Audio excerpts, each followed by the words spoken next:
Hey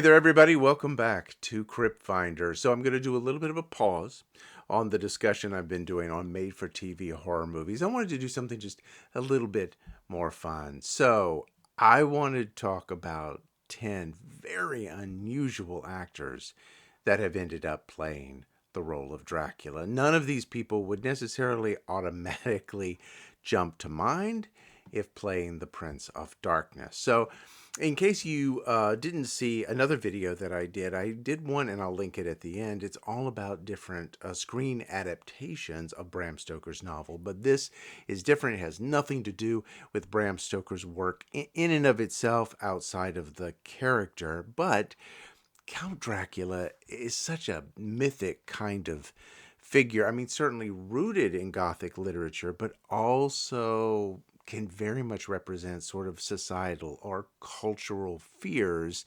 And so that's why you can kind of look through the lens and see that character as horror or sexuality or power or romance or tragedy, any number of different things. And so, again, none of these actors would automatically just jump to the top of a casting agent's mind, but in no particular order whatsoever.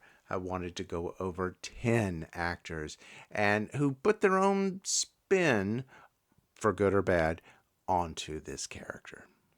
Coming in at number 10 is Lorne Greene. In the 1977 two-part crossover episode, The Hardy Boys and Nancy Drew Meet Dracula, Lorne Greene, who was really best known for his role as Ben Cartwright on Bonanza, but he was also Commander Adama in Battlestar Galactica. But here, he portrayed Inspector Hans Stavlin. He's a Romanian police officer.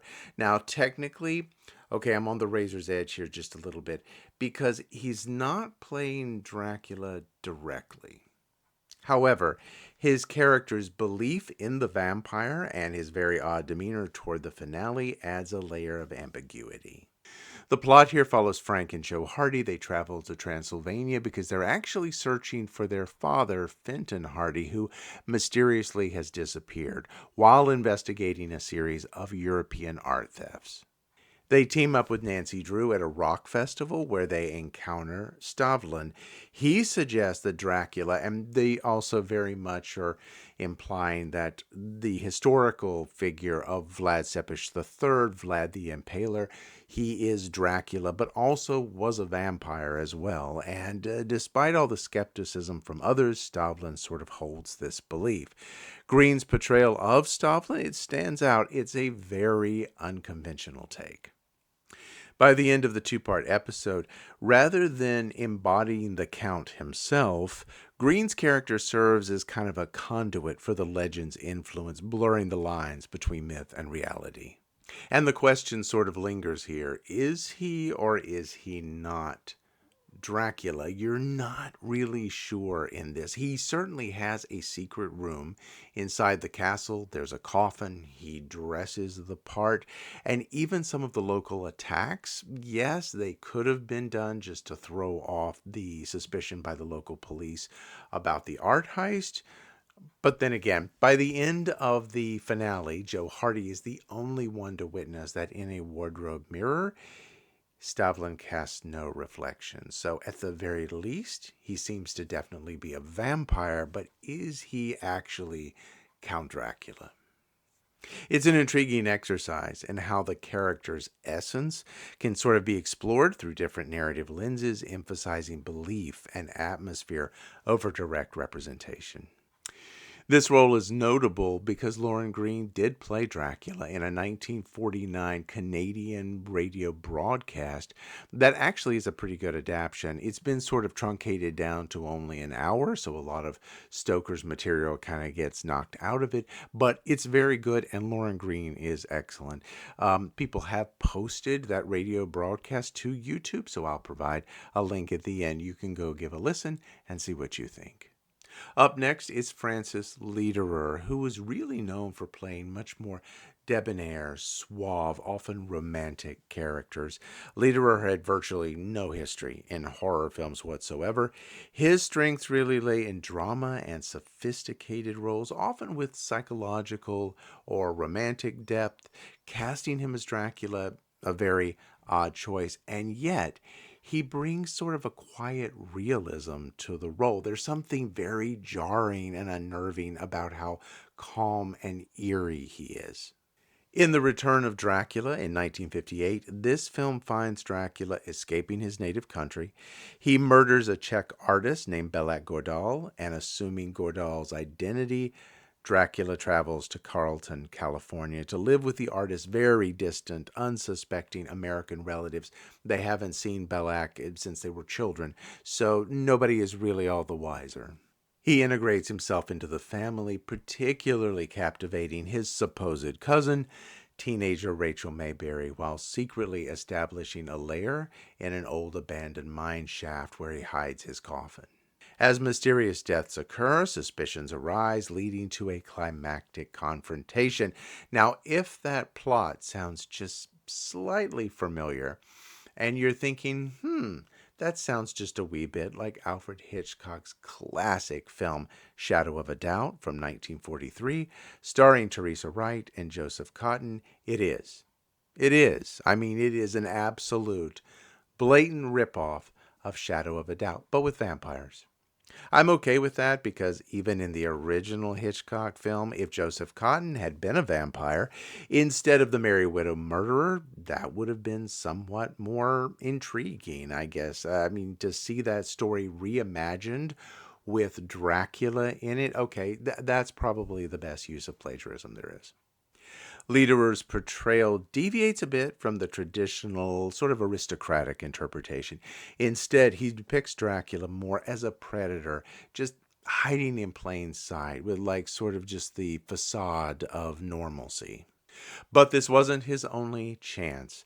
Lederer actually also guest starred in Night Gallery in the episode The Devil Is Not Mocked from 1971. So he reprises the role, but it's now in a World War II setting.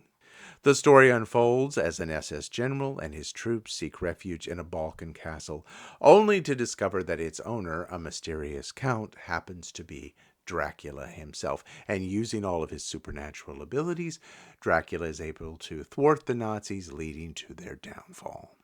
Up next is Michael Nouri. So, Cliffhangers was a TV series meant to very much emulate the sort of classic movie serials of the 1930s and the 1940s. It was a 1 hour show, but it was divided up into three 20-minute segments, and each of those segments would end on sort of a suspenseful note, a cliffhanger, so to speak. You had Stop Susan Williams, about a newspaper photojournalist turned sleuth, starring Susan Anton. The Secret Empire, featuring sort of an Old West marshal who's played by Jeffrey Scott. He's encountering aliens and an underground city in the desert. And then you have The Curse of Dracula, which was actually the only segment to reach a conclusion before the series was canceled. In this modern adaptation, Count Dracula is alive and well. In 1979, in San Francisco, he's posing as a professor of Eastern European Studies, night classes, of course, at a fictional place called South Bay College, and he is being pursued by Kurt Van Helsing, who, of course, is the grandson of his longtime adversary, Abraham Van Helsing, and also Mary Gibbons as well, whose mother was one of Dracula's victims. Remember, even 20 minutes of one episode stretched out over an entire season, okay, that's giving you quite the ample narrative to begin exploring the character in more detail. So you've got his conflict and weariness with his immortal existence, blending horror with elements of romance and tragedy, and presenting Dracula as a very multifaceted character. Michael Nouri really didn't have any background in horror whatsoever. He was much more well known for TV drama, romantic leads, like his role in Search for Tomorrow. He would also go on to be the romantic lead in Flashdance in 1983, and then also kind of an underrated sci-fi film, at least in my opinion, The Hidden in 1987. All of these episodes were later re-edited into two television movies called Dracula 79 and World of Dracula. Michael Nuri's portrayal of the character in this series, it's certainly very unique. The series plays with sort of classic vampire lore, and at the same time, they're moving it up into the modern day age. If you happen to be a fan of the Marvel comic book series, The Tomb of Dracula, you might want to actually be inclined to check this one out. The concept of Dracula in the modern world, it's not unlike what Marv Wolfman and Gene Colan were sort of playing around with in their classic comic book series, which ran from 1972 to 1979. If you ever wanted to see sort of a live action adaptation of that comic book series, or let's just say a series that liberally borrows from that classic comic book series, then at least as of the recording of this video, this might be as close as you'll ever get. At number 7, Judd Hirsch's portrayal of Count Dracula in the 1979 television special, The Halloween That Almost Wasn't, it was later retitled The Night Dracula Saved the World, stands out as a very unconventional casting choice that brought a unique twist to the iconic vampire. At the time, Hirsch was very well known as the sort of pragmatic and grounded Alex Rieger on the hit TV show Taxi, and he was only a few years away from a very dramatic departure in 1981's Ordinary People as Timothy Hutton's tough but caring psychiatrist. Casting him as Dracula introduced a modern, sensible character instead of the evil, aristocratic figure. Now, I say modern, but it's all tux and tails and the cape and very much an imitation of Bela Lugosi. Hirsch's Dracula is depicted as a world-weary leader. He's frustrated with all his fellow monsters' diminishing scare factors, and he's determined to preserve the essence of Halloween. This version of Dracula is less about instilling fear and more about maintaining tradition and order among his peers. Hirsch's performance is just infused with comedic timing and also subtle satire. His version of Dracula is just exasperated by the modern world's lack of fear toward classic monsters. The special culminates in a very memorable scene where Dracula, shedding his cape to reveal a white disco suit, engages in a dance number reminiscent of Saturday Night Fever. This, of course, highlights the character's adaptability and also the embrace of 1970s pop culture. Next is Ray Liotta. In Dear Dracula, a young boy named Sam, enamored with classic horror films, writes to Dracula instead of Santa Claus, expressing his wish to become a vampire for Halloween. To his surprise, Dracula responds by visiting Sam, leading to a heartwarming tale that blends humor and lessons all about self-confidence. Ray Liotta lent his voice in this animated special, which was based on the book. Liotta, of course, was very known for some very intense roles in films like Goodfellas and certainly also Field of Dreams, but he brings a surprising amount of warmth and charm to the role of Dracula. He adopts a Bela Lugosi-inspired accent, infusing the character with a sort of classic yet approachable demeanor. This portrayal marked a real departure for Ray Liotta, but it also showed his versatility as an actor and his ability to engage with younger viewers. This special also had a noticeable voice cast, including Nathan Gamble as Sam. You had Ariel Winter as Emma, Emilio Estevez as Renfield, and Marion Ross as Grandma. Produced by Kickstart Productions and aired on Cartoon Network as part of its Halloween programming, Dear Dracula offered a fresh take on the iconic vampire, making it all suitable for family viewing. Liotta's performance as Dracula was, yes, unconventional casting, but it also breathed new life into a classic character appealing to both adults and children. At number 5, David Niven plays the Count, who operates his Transylvanian castle as a tourist attraction, using the opportunity to harvest blood from visitors to revive his long-dormant wife, Vampira, in the 1974 film Old Dracula. A mishap occurs when he uses blood from a black Playboy model, and Vampira suddenly transforms into a black woman played by Teresa Graves. The narrative follows Dracula's efforts to reverse this change, leading the couple to London in search of a solution. And frankly, if all of that sounds rather cringe-worthy, yeah, it is. Niven's casting was unconventional due to his screen persona as the debonair English gentleman known for roles in films like The Pink Panther and Around the World in 80 Days.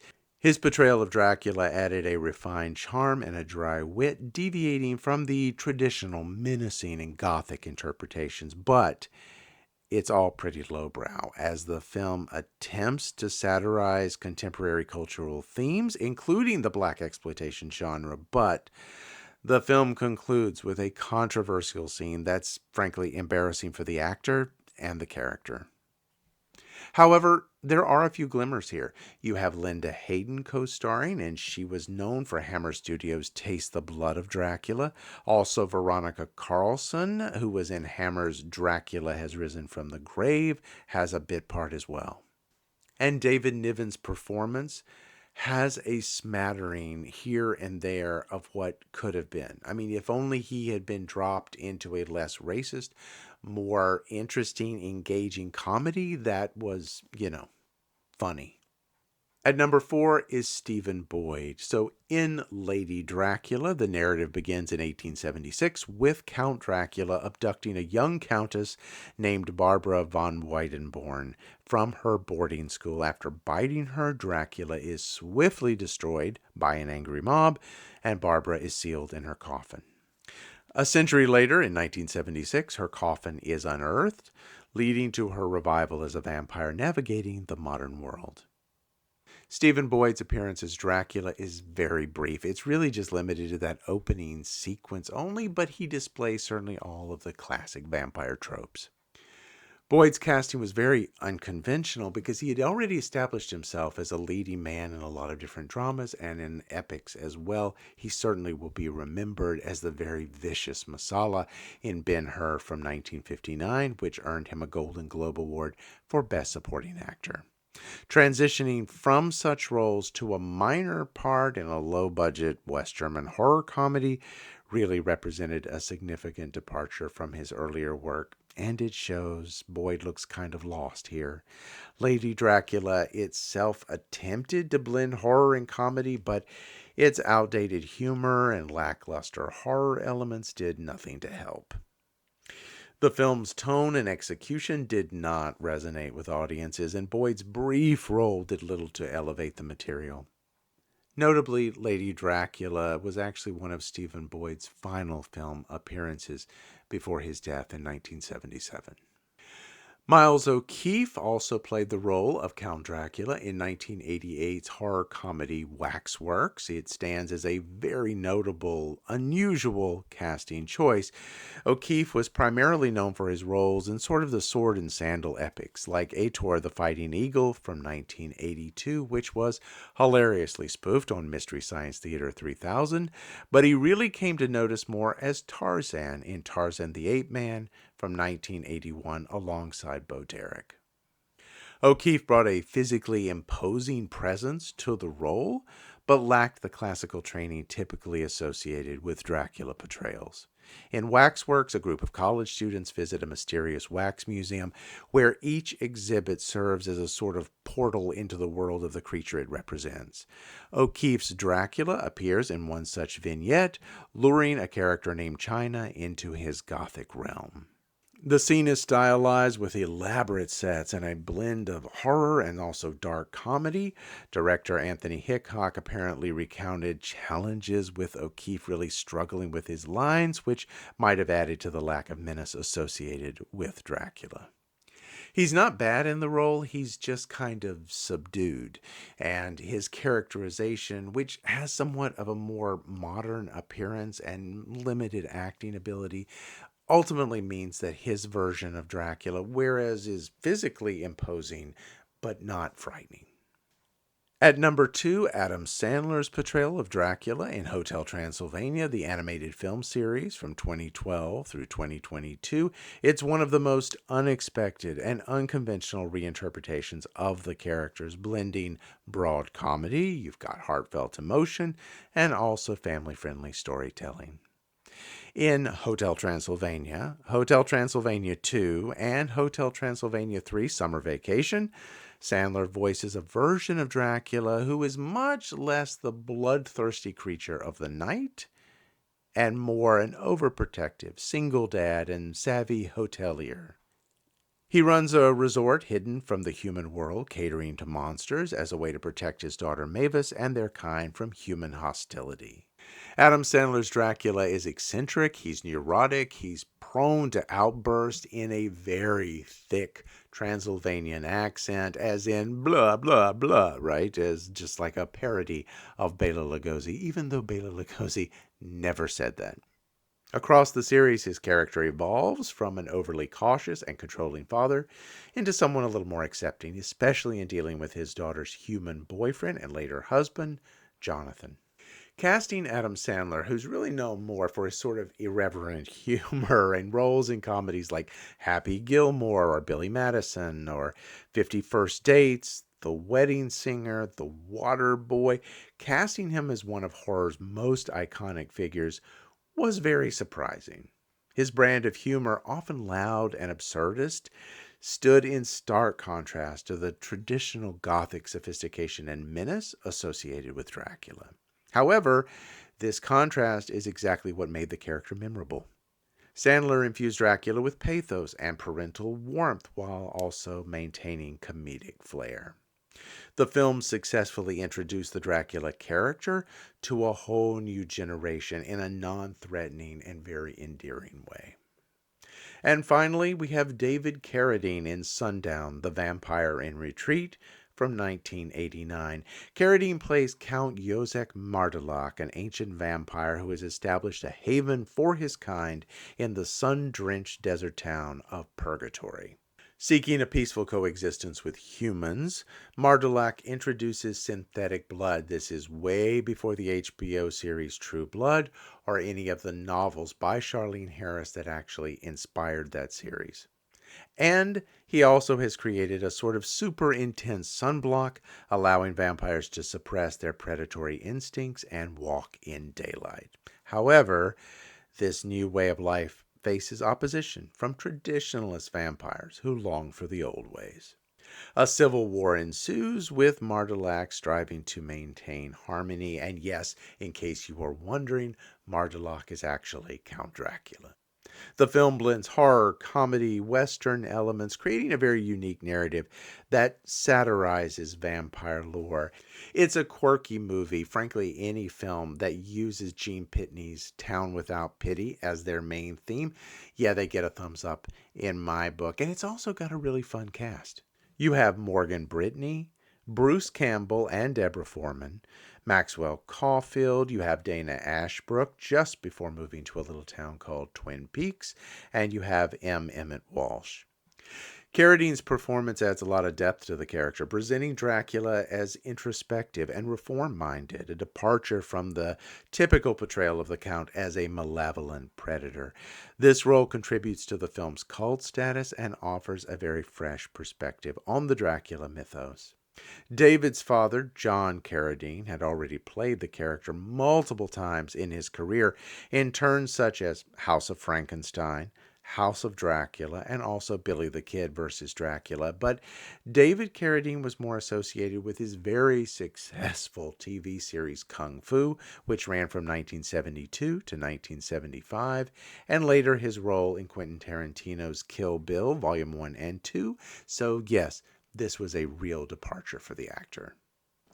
Thanks so much for joining me as I took this little detour here. I thought this was just kind of fun to talk about some of these particular very unusual actors who have ended up playing the role of Dracula. Some were more successful than others, but yet it's kind of nice in a way to see actors step so far outside their comfort zone and give very different interpretations to one of the classic villains of all time.